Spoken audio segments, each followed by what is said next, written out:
The hill loomed in the distance under a sky that had turned the color of burnished steel, the air vibrating with the deep, rhythmic thrum of rotor blades and the faint crackle of radio chatter in my earpiece.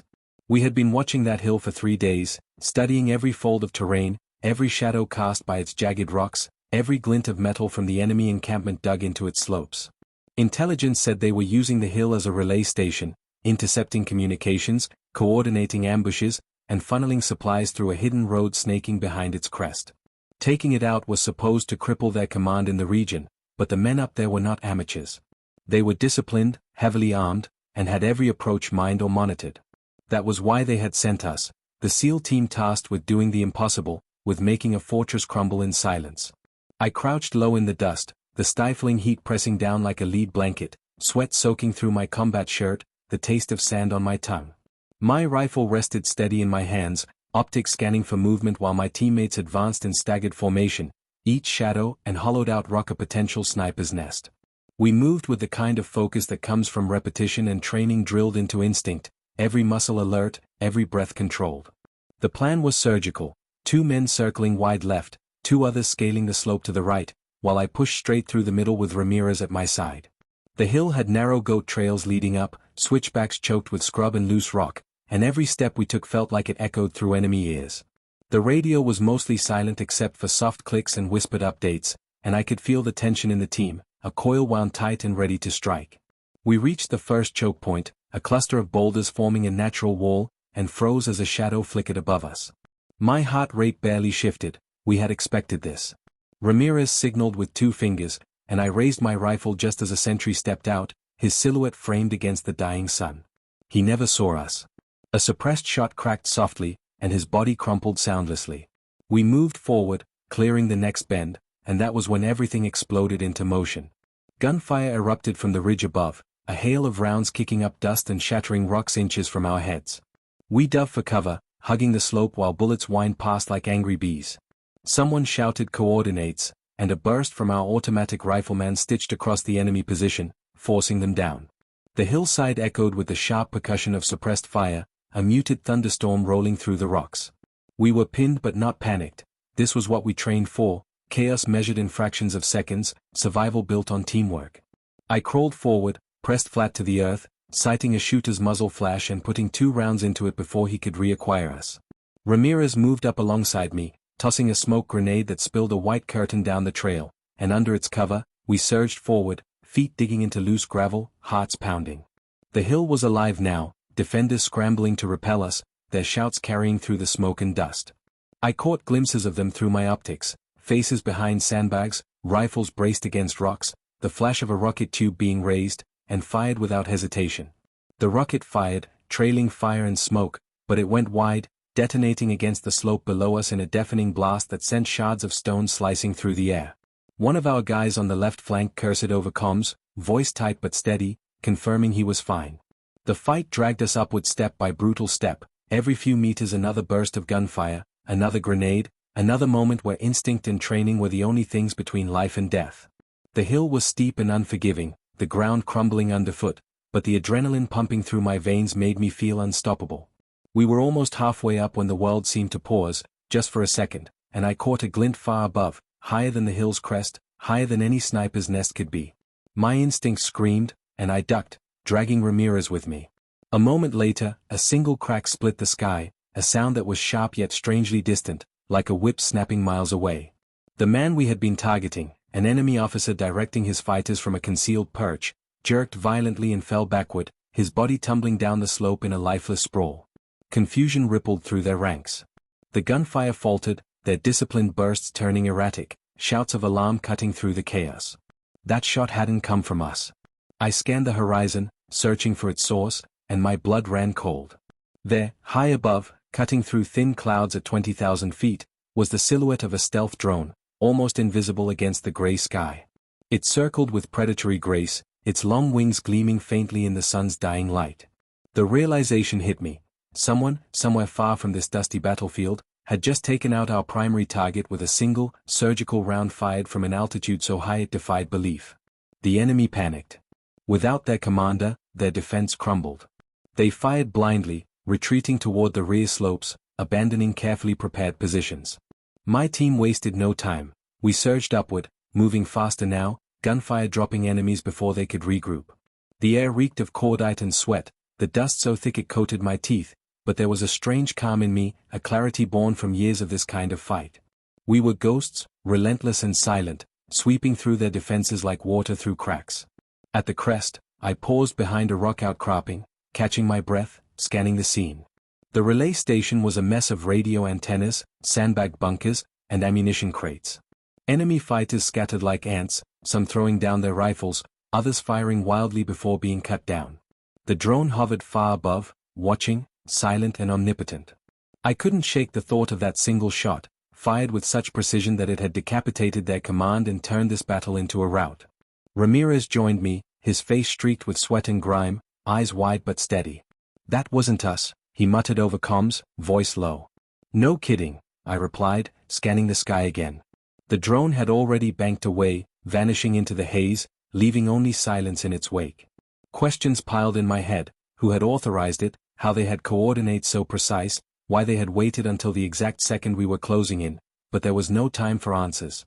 We moved in, clearing the station bunker by bunker, finding documents, equipment, and encrypted drives. The enemy resistance had shattered, and within 20 minutes, the hill was ours. My heart still pounded from the climb and fight, but my mind was elsewhere, replaying that shot over and over, the way it had changed everything in an instant. We had been sent here to do a job with grit and blood and sweat, and someone with godlike reach had done it with a single trigger pull from 20,000 feet. It was humbling, unsettling, and oddly terrifying all at once. As we secured the perimeter and called in for extraction, I couldn't help glancing upward, half expecting to see that silent predator still circling above, its unseen operator. Watching us like pieces on a chessboard. Night had fallen over the hill, casting long shadows over the shattered fortifications as we hunkered down in what had been the enemy's command bunker only hours before. The air inside was thick with the acrid smell of burned electronics and gunpowder residue, wires dangling like vines from shattered consoles, and documents scattered across the concrete floor in disarray. My hands moved mechanically, stuffing hard drives and files into waterproof bags, but my mind wasn't fully on the task. I couldn't stop thinking about that shot, that impossibly precise strike that had turned the tide of the battle in a split second. It wasn't just impressive, it was unnerving. We had seen long-range sniping before, but never like that. Whoever had pulled that trigger had been miles above us, invisible, untraceable, and terrifyingly accurate.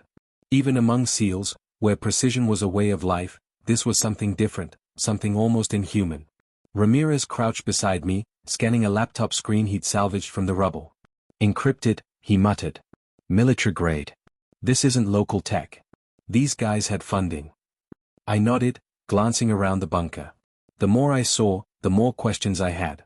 The weapons were advanced, the comms gear state-of-the-art, far beyond what any ragtag militia should have. The hill wasn't just a relay station, it was a node in something larger, something sophisticated. We'd been briefed that this mission was about cutting enemy supply lines, but I was starting to suspect there was more at play. The radio crackled softly in my earpiece, pulling me out of my thoughts. "Raven Actual, this is Overwatch 1, came the calm voice of our Overwatch sniper positioned half a mile out. "Thermals show clear perimeter. No movement within 5 clicks. You're secure." I keyed my MIC. "Copy that, Overwatch. Stay sharp." My eyes drifted toward the shattered doorway where one of our guys stood watch, silhouetted against the cold blue glow of moonlight. The quiet was heavy, a strange contrast to the chaos earlier, and that silence felt wrong. We were deep in hostile territory, and quiet usually meant one of two things: the enemy was regrouping, or we were being watched by someone with far more resources than they had. We set charges on the remaining communications towers, ensuring nothing of value would be left intact once we pulled out.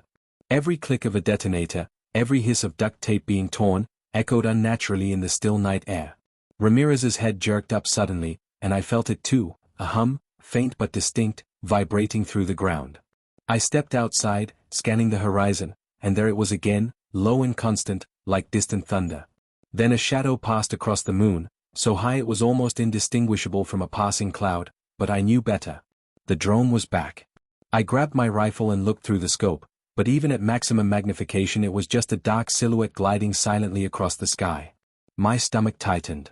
Whoever had fired that shot hadn't left, they were still watching. And that meant this wasn't just support fire or some friendly sniper lending a hand.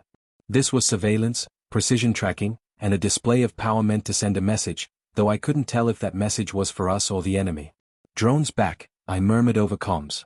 Same altitude. Holding pattern. Ramirez cursed under his breath. You think it's friendly? If it wanted us dead, we'd be dead, I replied flatly, though the reassurance felt hollow. We finished planting the charges and regrouped near the base of the tallest tower. I took a knee, checking my watch. Extraction was scheduled in 30 minutes, but I had no intention of leaving anything behind for the enemy to salvage. I gave the signal, and Ramirez thumbed the detonator. The night erupted with fire and thunder as all 4 charges went off in sequence, the ground shuddering beneath us. The towers collapsed like dying beasts, flames licking upward, illuminating the hillside in a hellish glow. For a brief moment, I thought I saw the drone's shadow shift, as if adjusting its view to capture the destruction. Then it vanished into the clouds again, leaving us in darkness. We began our descent down the opposite side of the hill, sticking to cover, every sense alert. The terrain was treacherous, rocks sliding underfoot, the occasional crack of a breaking branch echoing like a gunshot.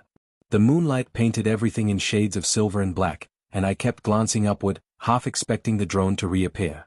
My gut told me this mission had changed, that we were now part of something much bigger than a simple strike. Halfway down the slope, we stopped to catch our breath. One of our guys, a wiry kid named Jensen, whispered, "You guys feel that?" At first, I didn't know what he meant, then I felt it too, a vibration in the ground, faint but growing. I pressed my ear to the dirt and heard the distant rumble of engines, not from the sky but from below. Trucks. Lots of them. I signaled for silence, and we crouched low, scanning the darkness. Moments later, faint headlights appeared on a road we hadn't seen before, a narrow path hidden by ridges and vegetation. A convoy of military vehicles snaked along it, heavily armed, their silhouettes too organized to be local militia. Ramirez whispered, "We weren't supposed to have resistance like this. Intel's garbage." I shook my head. "This isn't resistance. This is an army." The convoy passed beneath us, oblivious to our presence, but I couldn't shake the thought that we were walking straight into a hornet's nest. We waited until the last truck disappeared into the distance before moving again, this time even slower, every step deliberate. My nerves were on edge, and not just because of the enemy presence. Whoever controlled that drone knew about this convoy too. They had to. Which meant their decision to let us handle the hill manually before stepping in with that single shot wasn't random, it was calculated. By the time we reached the valley floor, the extraction team was inbound, their helicopter a distant speck of movement against the night sky. We set up a perimeter, weapons ready, scanning for threats. The helicopter touched down in a clearing, rotor wash flattening the grass and whipping dust into our faces. We boarded quickly, and I took one last look back at the hill, now just a silhouette against the faint glow of flames. As the bird lifted off, I spotted movement far above the clouds, a faint glint of moonlight reflecting off wings. The drone. It was still there, following us. Watching. I leaned back in my seat, heart still pounding, trying to process everything. That shot had saved our lives and completed the mission, but it had also raised questions I knew command wouldn't answer. Who had that kind of reach, that kind of accuracy? Why intervene only once? And why watch us so closely? Ramirez sat across from me, staring at the floor, deep in thought. "We're not done," he said quietly, almost to himself. "Not by a long shot." I didn't reply. He was right. This was just the beginning. The helicopter ride back to base was quiet except for the rhythmic pounding of rotor blades overhead and the occasional squawk of radio chatter in the pilot's headset. My team sat strapped in along the sides, faces illuminated by dim red cabin lights, the smell of sweat and gunpowder lingering in the cramped space. No one spoke. It wasn't just exhaustion from the firefight on the hill, it was the weight of unanswered questions pressing on all of us. That shot, that impossible display of precision, had changed the entire dynamic of the mission. We had trained for chaos, for close-quarters battles and razor-edge tactics, but nothing in our training had prepared us for the presence of a weapon that could reach down from 20,000 feet and kill with a single squeeze of a trigger. I kept my rifle between my knees, hands resting on it, scanning the dark horizon through the open door as if I could somehow spot the drone that had been following us. There was no sign of it now, but that didn't bring comfort. If anything, it made me feel even more exposed. Ramirez leaned close so I could hear him over the noise of the rotors. "You think that was one of ours?" he asked, voice low. I shook my head slightly. If it was, nobody told us. Then who the hell was it? I didn't have an answer. None of us did. The flight back took less than an hour, but it felt longer, every minute stretched thin by the tension none of us wanted to voice. When the helicopter finally touched down at the forward operating base, we moved quickly, unloading gear, securing the hard drives and files we'd grabbed from the bunker, and heading toward debrief. The base was quiet, its perimeter lights glowing faintly under a moonless sky, the faint hum of generators filling the air. Inside the briefing room, the atmosphere was colder than the desert night outside. Commander Briggs sat at the head of the table, a broad-shouldered man with sharp features and the kind of calm authority that could silence a room without a word. His eyes swept over us as we filed in and took our seats, the tension in the room palpable. "Mission accomplished," he said finally, voice even. "The hill is secure, the enemy relay network is crippled, and you all made it back alive. Well done." He paused, leaning forward, clasping his hands. "Now tell me about the shot." We exchanged glances, surprised he wasn't pretending it hadn't happened. I spoke first, laying out the events in precise detail: the firefight, the officer directing enemy movements, the sudden crack from above, and the drone circling overhead. Briggs listened without interrupting, his expression unreadable.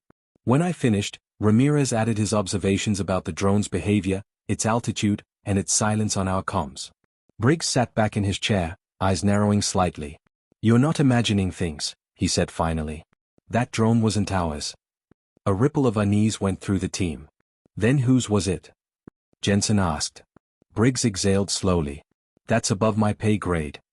The answer wasn't satisfying, and he knew it, but he didn't elaborate. Instead, he turned his attention to the evidence we'd recovered, ordering intelligence officers to analyze the hard drives and documents immediately. We were dismissed with no further explanation, left with more questions than answers. Back in the barracks, I lay on my cot staring at the ceiling, listening to the low murmur of voices around me. No one was sleeping. Every man in the room had felt the same thing, that invisible gaze from above, the sense of being pawns in a game none of us understood. Around 2 in the morning, Briggs summoned me to his office. The base was silent as I walked across the compound, the night air cool against my skin. When I stepped inside, Briggs was standing at his desk, arms crossed, a tablet screen glowing faintly in front of him. "You've been requested for a special briefing," he said without preamble. "Who's requesting me?" I asked. "Langley." The word hit me like a jolt of electricity. The CIA rarely involved itself directly with field operators like us unless something significant was at stake. Briggs handed me a secure earpiece and gestured for me to sit. The screen flickered to life, and a man's face appeared, sharp-featured, with eyes like cold steel. He introduced himself only as Director Kessler. "Lieutenant," Kessler said, voice calm but carrying authority. "You've encountered something classified far beyond your clearance. That drone was part of a program so compartmentalized that only a handful of people in the world know its existence. You were not supposed to see it." My pulse quickened, but I kept my expression neutral. "Then why deploy it over our mission?" "Because your mission intersected with something bigger," Kessler replied. "The officer you eliminated, well, the one eliminated for you, wasn't just coordinating enemy troops. He was a liaison for a private military group, backed by foreign interests. That hill wasn't a communications relay, it was a command hub for operations spanning multiple regions. The drone was there to ensure his removal with zero margin for error." I processed his words carefully. "So we were bait." Kessler didn't flinch. "You were an effective distraction. Your team's assault forced their forces to commit fully to defense, leaving him exposed. We don't apologize for strategy that saves lives. Without that intervention, you'd all be dead." The bluntness of his statement made my jaw tighten. "And the drone? Who controls it?" Kessler smiled faintly. "That's not information you need. What you need to know is that you'll see it again. You'll operate under its shadow for the foreseeable future. Consider it overwatch of a kind you can't imagine." His image flickered and vanished, replaced by a blank screen. Briggs said nothing as he took back the earpiece, his expression grim. "Get some rest," he said. "You on standby." Back in the barracks, I tried to sleep, but every time I closed my eyes, I saw that shot replaying in slow motion, the officer's body crumpling, the chaos that followed, and the silent silhouette circling far above us. I thought about Kessler's words, the calm certainty in his voice, the way he'd called us a distraction like we were pieces in a game. It made sense, in a cold, strategic way, but it left a bitter taste in my mouth. Morning came too soon, sunlight spilling across the base as we went through the motions of breakfast and gear checks. The others were restless, joking half-heartedly, but I could see the same tension in their eyes. We'd been marked by something far bigger than we'd signed up for, and there was no way back to normal operations now. By mid-afternoon, Briggs called us in again. Intelligence had decrypted some of the data from the hard drives, and what they found was alarming. Coordinates, lists of names, encrypted payment routes, and mentions of a weapons system we didn't recognize. The network we'd disrupted was part of something sprawling, organized, and well-funded. As we pored over the intel, one thing became clear: the hill wasn't the end of a mission, it was the opening move in a campaign we hadn't even been briefed on. And somewhere above us, a weapon capable of killing with surgical precision from 20,000 feet was waiting for its next target. The next 48 hours moved in a blur of briefings, gear checks, and restless downtime, the kind that gnawed at your nerves because you knew something was coming but nobody would tell you when or what. We ran drills to keep sharp, patrolled the perimeter, and tried to act like this was just another assignment, but every man on my team could feel it.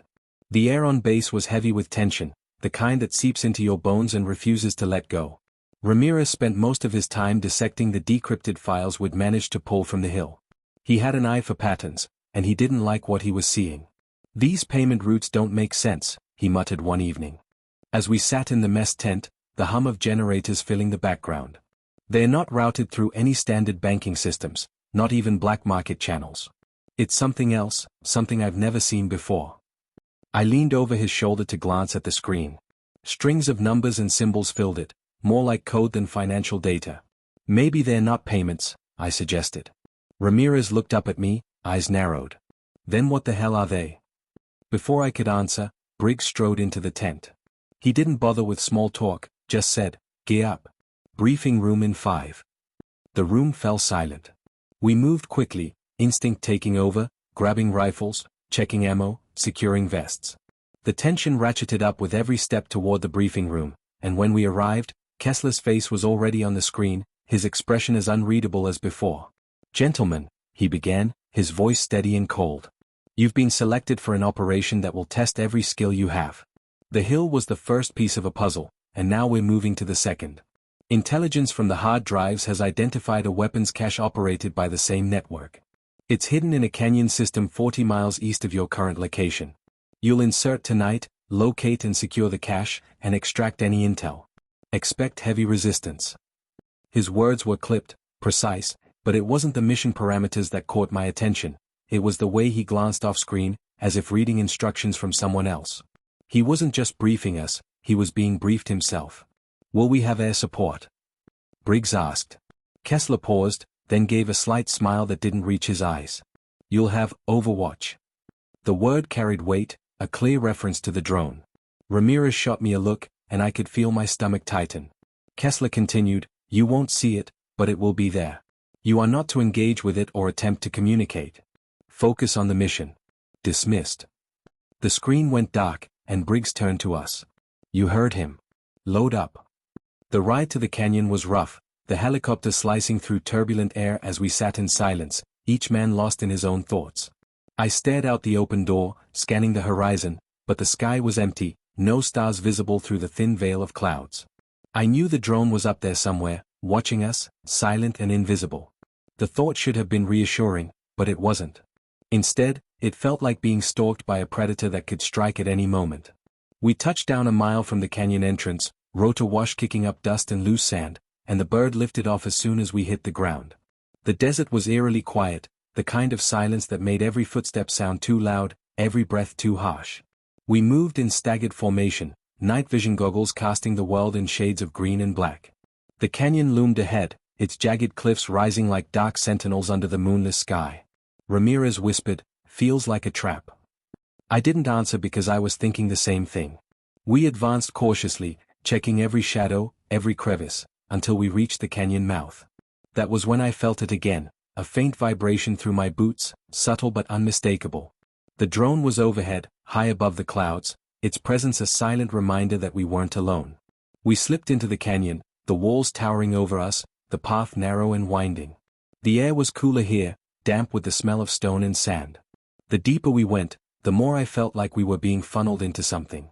I signaled a halt and crouched to examine the ground. There were fresh tire tracks, heavy ones, and boot prints too numerous to count. They weren't trying to hide their presence.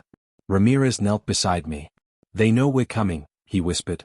We pushed forward, rifles raised, nerves taut. The canyon opened into a wide basin, and that's when we saw it, a small compound built into the rock, floodlights casting harsh white beams across steel crates, armored vehicles, and makeshift guard towers. There were at least 20 armed men visible, probably more inside. We crouched low behind a boulder, assessing. Too many to hit head-on, Jensen muttered. I scanned the perimeter, searching for weaknesses, and that's when the first shot rang out. It was the same sound as before, a sharp crack that echoed off the canyon walls, followed by a sudden eruption of chaos. One of the guards on a tower slumped forward, a hole between his eyes. The others shouted, scrambling for cover, firing wildly into the darkness, but they didn't know where the shot had come from. We did. The drone had fired again. Move!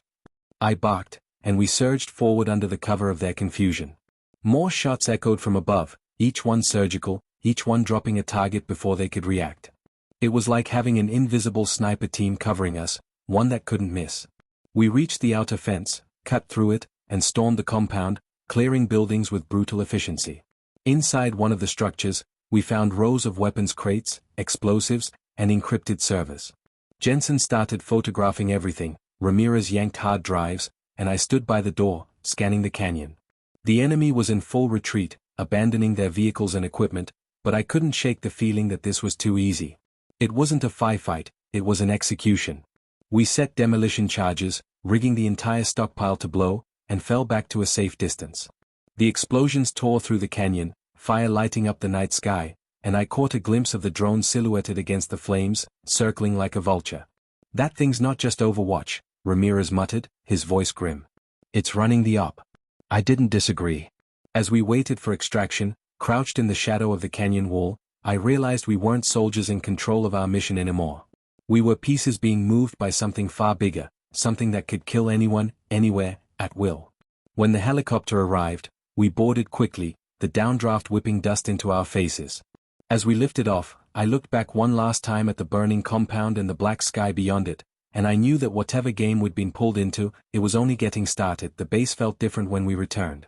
It wasn't just the fatigue from another mission or the adrenaline wearing off, it was heavier, like the air itself carried secrets we weren't meant to know. The compound in the canyon had been annihilated, every crate and file reduced to ash, but instead of satisfaction, there was only unease. We had accomplished another objective, yet it didn't feel like a victory. It felt like erasure, like someone was wiping pieces from a chessboard before anyone could understand the game. Ramirez was quiet as we unloaded gear, his face drawn tight with suspicion. Jensen muttered something about feeling like a ghost, and I didn't disagree. We'd gone in hard, executed with precision, but the real star of the operation hadn't been us. It had been that thing above us, invisible and untouchable, striking with surgical perfection. In the mess hall later, we sat around a table, trays of untouched food in front of us. We're not running missions, Ramirez said finally, his voice low. We're running errands. Somebody else is pulling all the strings, and we're just the distraction. His words echoed what I'd been thinking since the hill. They could have done this without us, I said. Why even send us in? Jensen leaned forward, his voice sharp. Because they needed boots on the ground.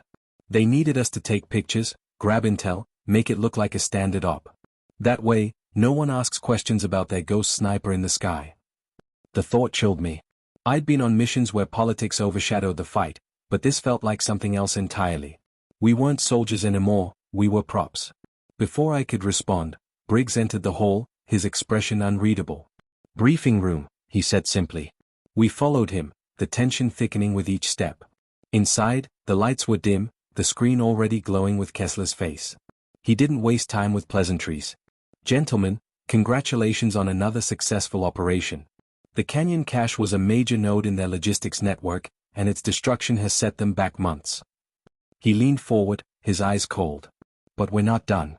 The intel you gathered has led us to something even bigger, a target embedded deep in a civilian sector. A man. High value. Untouchable. You'll move tonight.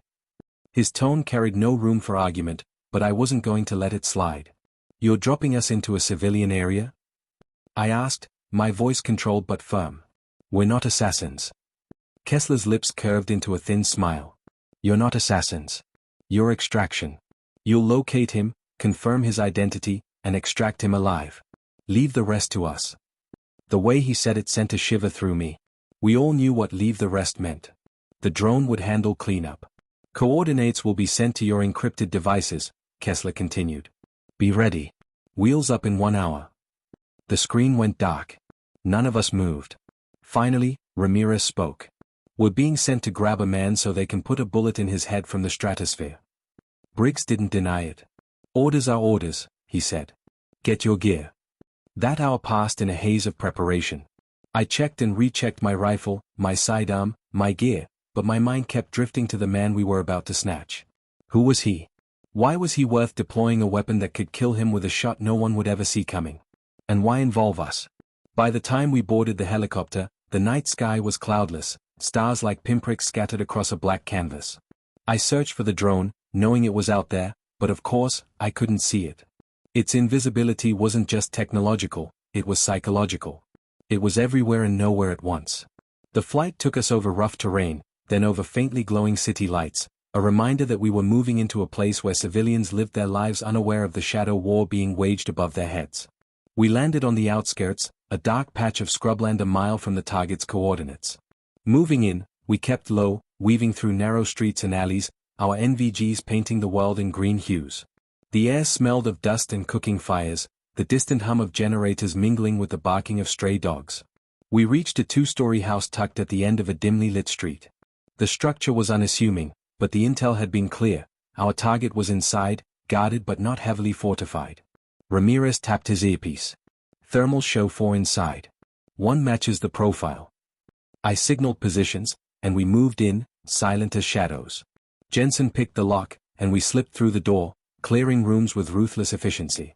In under 30 seconds, it was done.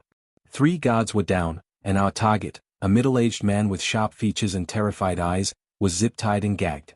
We moved him quickly, keeping low as we exfiltrated. Halfway down the street, I felt it again, that faint hum, that pressure in the air. The drone was overhead. We weren't alone. Ramirez glanced up instinctively, and I shot him a look to keep moving. We were almost at the extraction point when Jensen froze. Contacts, he hissed. I followed his gaze and saw them, a convoy of armed vehicles barreling toward us from the north, headlights cutting through the night. We sprinted, ducking into an alley as gunfire erupted behind us. The target stumbled, nearly falling, and Ramirez yanked him upright as rounds ricocheted off walls. I swung around, fired controlled bursts, and Jensen tossed a smoke grenade to cover our retreat. The vehicles stopped, men pouring out, shouting in a language I didn't recognize, their weapons spitting fire into the night. Then came that sound, the crack like thunder miles away, and one of the gunners dropped, his body crumpling. Another shot followed, and another, each one precise, each one ending a life in silence. The enemy panicked, firing wildly, but it was chaos. The drone was above us, unseen but merciless, cutting them down one by one. Move! I barked, and we bolted through the smoke, weaving between buildings, gunfire fading behind us as the machine in the sky did its work. By the time we reached the landing zone, the gunfire had stopped. The only sound was the approaching helicopter and the distant hum that haunted my every step.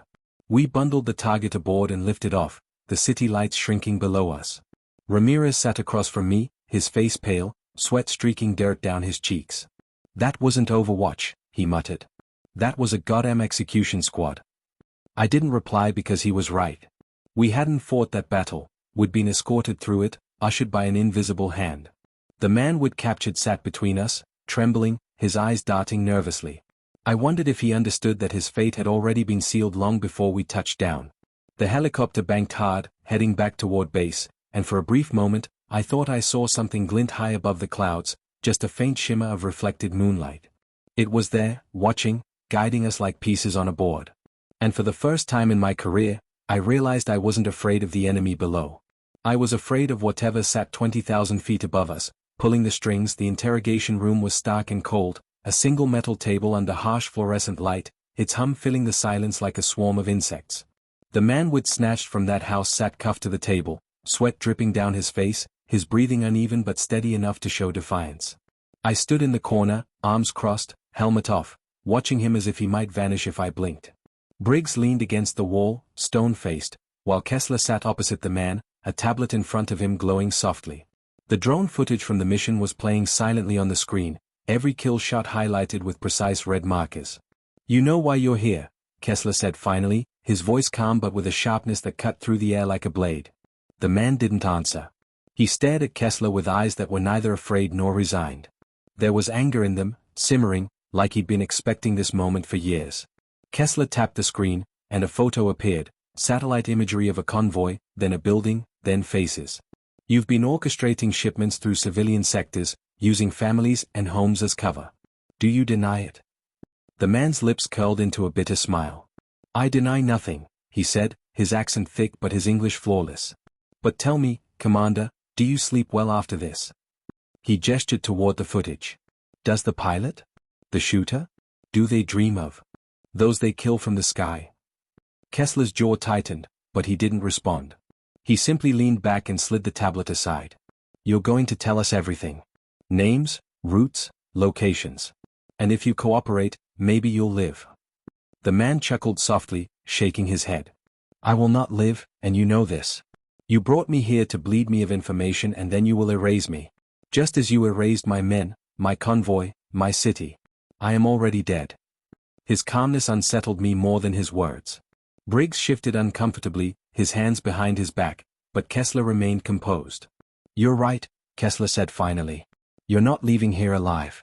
But the difference is how much pain you suffer before the end." The man met his gaze, unfazed. "Do what you will. You are not the first monster I have met." The tension in the room was suffocating, a weight pressing down on my shoulders. I'd seen countless interrogations before, but this one felt different. It wasn't just about extracting intel, it felt like something bigger was at play. I glanced at the one-way mirror, sensing someone watching, someone higher up than Kessler, someone with authority even he feared. Hours passed like that, questions, refusals, threats. The man gave up nothing, his resolve ironclad. Finally, Kessler stood in motion for us to leave. Outside the room, the hallway smelled faintly of antiseptic and gun oil, and the hum of distant machinery echoed like a heartbeat. "He's not breaking," Briggs said. Kessler didn't answer immediately. He adjusted his tie, his expression unreadable. "He doesn't have to break," he said finally. "We already have enough. He just doesn't know it." I frowned. "Then why keep him alive?" Kessler turned his cold gaze on me. "Because his bait." The word sent a chill through me. I'd suspected this wasn't about justice or even strategy, but hearing it confirmed made my stomach knot. "Bait for who?" I asked. "For the ones who actually matter," Kessler said flatly. His a signal flare. "They'll come for him, and when they do, we'll be ready." The thought of using a human being as nothing more than a law didn't sit well with me, but I kept my mouth shut. This wasn't my call. Still, something gnawed at me, a sense that Kessler wasn't telling us everything. Later that night, I couldn't sleep. The base was quiet, the usual noise of helicopters and machinery replaced by an eerie stillness. I wandered to the observation deck overlooking the runway. The sky was cloudless, stars scattered like shards of glass, and I could almost feel it up there, the machine, the sniper in the sky, silently watching. I thought back to the firefight, how precise those shots were, how quickly the chaos had ended. We hadn't been soldiers on that mission, we'd been spectators. And now, as I stared into the night, I couldn't shake the feeling that even here, even in our own base, we were still being watched. Ramirez joined me, his face pale in the moonlight. He lit a cigarette, the ember glowing faintly. "You feel it too," he said quietly. "Like we're ants under a magnifying glass." I nodded. "This isn't war anymore. It's something else." Ramirez exhaled smoke, his eyes fixed on the horizon. "I've been in this game a long time," he said. "I've seen some shady shit. But this," he trailed off, shaking his head. "They don't need us anymore. They're proving it. That drone, hell, that sniper, it doesn't miss. It doesn't hesitate. It doesn't need sleep or food. We're just placeholders." His words echoed my own thoughts. "Why keep us in the loop, then?" I asked. He shrugged. "Maybe they're not ready to show their hand. Or maybe they need someone to take the fall if things go south." Neither answer comforted me. We stood in silence for a while, the cigarette burning down to a nub. Then the base alarm blared, sharp and sudden, breaking the stillness. We sprinted toward the comms room, adrenaline flooding my veins. Inside, screens flickered with images, heat signatures, radar pings, live drone footage. A convoy was approaching fast, less than 5 clicks out, heavily armed. They're coming for him, Briggs said, his voice tense. Move to intercept, Kessler ordered calmly. Keep them outside the perimeter. Do not engage unless necessary. The drone will handle the rest. His composure was chilling. We geared up quickly, weapons loaded, night vision down. The convoy's engines roared in the distance as we took positions along the outer perimeter. I crouched behind a barrier, my rifle trained on the road ahead, heart pounding. The first truck appeared, headlights cutting through the dark. Behind it came two more, all bristling with mounted guns. I gave the signal to hold fire. The truck stopped abruptly, men piling out, shouting commands. Then that sound split the night, a crack so sharp it felt like lightning had struck nearby. One of the gunners dropped instantly. Another crack, another kill. The attackers scrambled for cover, firing wildly, but they were no match for the unseen sniper above. One by one, they fell, bodies collapsing into the dust. It was over in less than a minute. Silence returned, broken only by the distant hum of the drone circling above. I lowered my rifle, my hands trembling. This wasn't combat. It was execution. Ramirez looked at me, his expression grim. They're testing it, he said. Every mission, every shot, they're refining it. And we're just here to watch. His words settled like lead in my chest. As we moved to secure the vehicles, I caught a glimpse of a red dot on the ground, glowing faintly in the dirt, a targeting laser from above. It wasn't aimed at the enemy.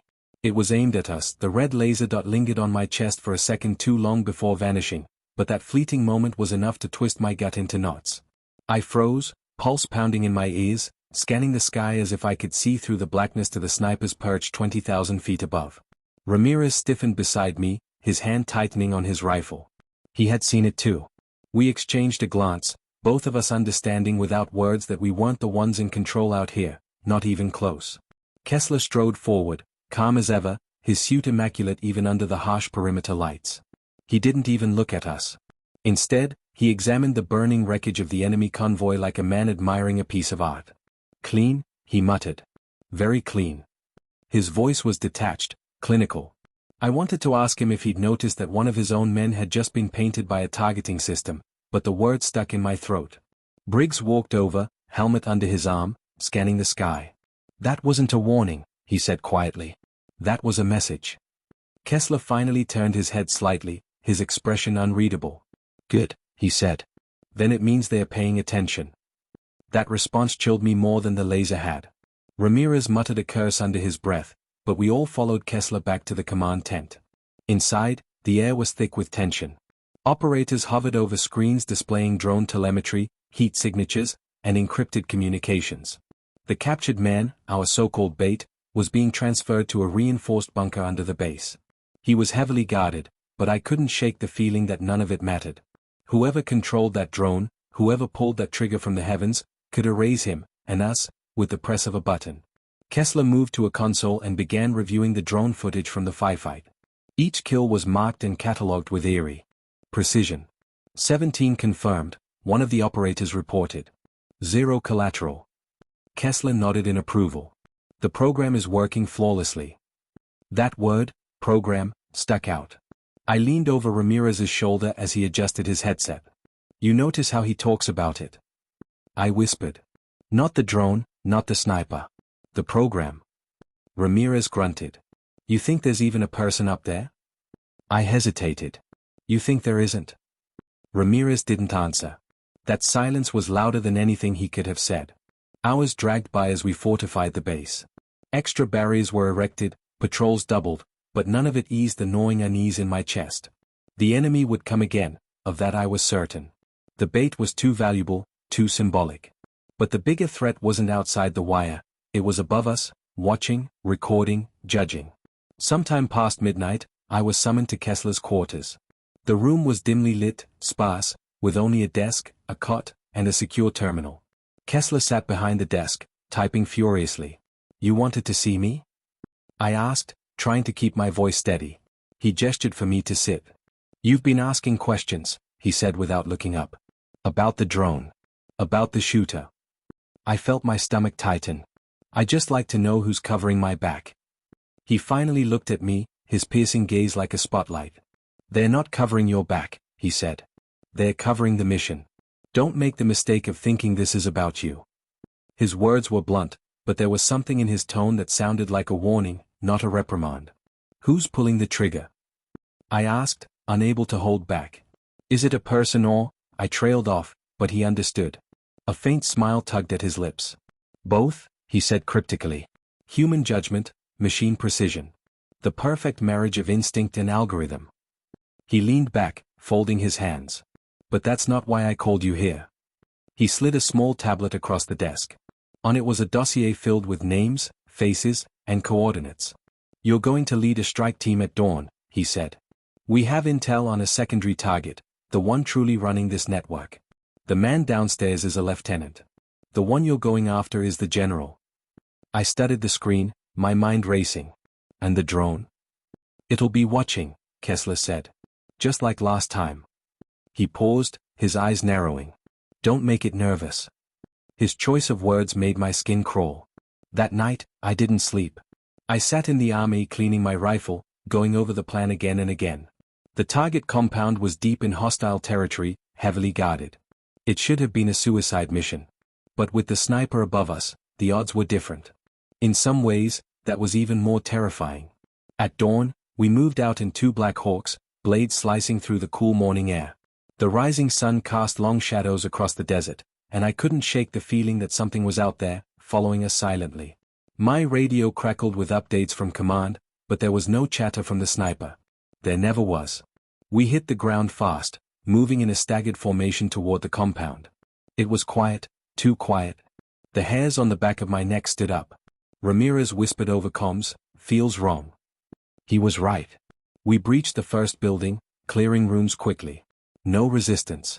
No gunfire. Just emptiness. Briggs signaled for us to hold position as he scanned the next corridor. Then, suddenly, all hell broke loose.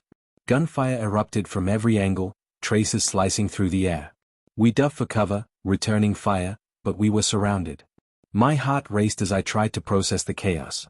Then came that sound, the crack of a distant rifle. One of the enemy shooters dropped instantly. Then another. The sniper was here. Precision shots cut through the ambush, turning the tide. We pushed forward, advancing room by room, bodies dropping in our wake. But something was off. The shots weren't just clearing the enemy, they were hurting us, directing our path like we were pieces on a board. "We're being funneled," Ramirez muttered. He was right. Every shot forced us into a narrow hallway leading deeper into the compound. My comms crackled. Kessler's voice came through, calm and cold. "Keep moving." I wanted to argue, but there was no time. We burst into a large central chamber, and there he was, the man from the dossier, sitting at a table, unarmed, waiting. He smiled as we aimed our rifles at him. "You're late," he said in perfect English. "They've been expecting you." Before I could react, the doors behind us slammed shut. The man didn't flinch. He looked up, his eyes flicking toward the ceiling, and for a split second, I swore I saw a faint red dot moving across his chest. He closed his eyes and whispered something in a language I didn't understand. Then the shot rang out. His head snapped back, blood spraying across the wall. We all froze. No one had pulled the trigger, not us, not anyone in the room. It had come from above, from 20,000 feet. Ramirez cursed, panic in his voice. What the hell was that? Why kill him? Kessler's voice came over comms again, eerily calm. Mission accomplished. Extract immediately. But it didn't feel like a mission accomplished. It felt like a warning that we froze in that blood-stained room, staring at the lifeless body of the man we'd been sent to capture. The single bullet that ended him had come from above, so high above that none of us could even fathom the distance. Ramirez was still cursing under his breath, pacing in a tight circle while Briggs stood by the doorway, gun at the ready, scanning for threats that weren't there. The silence was deafening, like the entire compound was holding its breath. I forced myself to move, kneeling by the target, checking for any sign of life even though I already knew there wouldn't be one. His eyes were still open, glassy, fixed on some point far beyond us. Whoever pulled that trigger had chosen their moment with impossible precision. They hadn't missed, they had never intended to miss. "We're leaving," I said, my voice low but firm. Ramirez hesitated. "And just walk out like nothing happened?" His words were sharp, angry, but he followed orders, falling into formation as we began our exfil. Briggs led the way, every step tense, every shadow a potential ambush. Yet nothing came. No reinforcements, no gunfire, no resistance at all. The hallways were empty, eerily so, as if the enemy had known what was coming and decided not to intervene. That unnerved me more than any firefight. As we exited the compound, the rising sun painted the horizon blood red. The Black Hawks were already inbound, their rotors cutting through the heavy desert air. I couldn't shake the feeling that someone was watching us, not just through a scope but through every camera, every drone feed, every piece of tech orbiting miles above. The sniper, or whatever it was, hadn't just been covering us. It had orchestrated everything, every move, every shot. Back at base, Kessler was waiting for us, hands clasped behind his back, expression as unreadable as ever. He didn't ask for details. He didn't need to. Efficient, he said, nodding slightly as though he'd just reviewed a flawless piece of work. The program performed as expected. I'd had enough of that word. The program, I said, stepping forward. What exactly are we working with here? Is there even a human behind that trigger? Kessler's eyes flicked to me, a faint smirk playing at the corners of his mouth. You're still asking the wrong questions, he said calmly.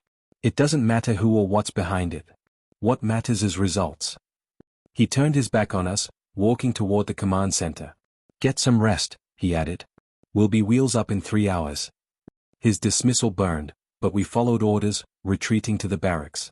I tried to sleep, but every time I closed my eyes, I saw that man's lifeless stare and the precision with which he'd been eliminated. We hadn't captured him, hadn't interrogated him, hadn't learned a damn thing. Someone had decided he didn't need to talk. That decision hadn't come from us. Ramirez finally spoke as we sat in silence on our bunks. We're pawns, he said quietly. Every one of us. And that thing up there? It's the player. I didn't argue. He was right. Hours later, we were back on the choppers, flying low over the desert. The mission had shifted, Kessler wouldn't say how, but we were heading toward a rendezvous point near the border. The tension in the cabin was suffocating. Briggs sat opposite me, eyes closed, breathing slow and steady like a man who'd already made peace with whatever was coming. I kept scanning the sky, looking for some sign of that sniper, that omnipotent presence above us. The radio crackled, Kessler's voice cutting through the static. Change of plans. Redirecting to grid Echo 79er. Priority extraction. The pilot acknowledged, banking sharply. The sudden shift rattled my nerves.